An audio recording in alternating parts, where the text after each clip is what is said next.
Nous allons parler maintenant de la propriété gap.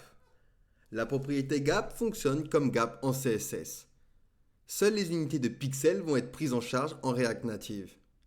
Donc la propriété gap accepte une valeur numérique qui va spécifier la distance entre nos éléments, autrement appelée les gouttières. Cette valeur représente donc la distance entre nos éléments dans les deux directions principales et transversales. Donc par exemple ici, vous voyez, mes éléments sont en direction row et ils sont collés.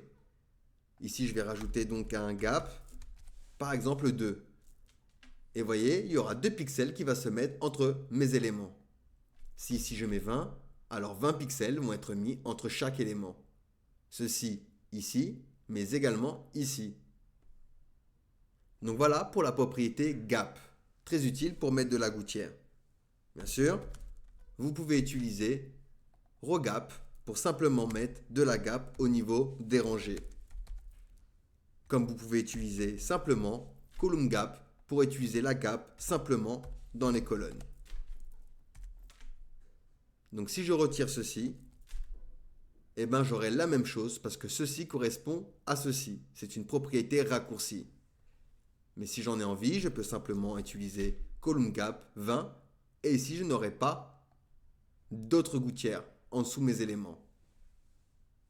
Par exemple, si j'utilise flexWrap et ici je dis wrap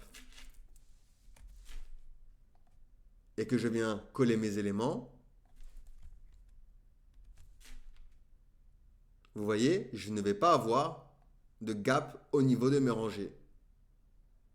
Alors que si je fais le contraire, eh ben c'est au niveau des colonnes que je ne vais pas avoir de gap.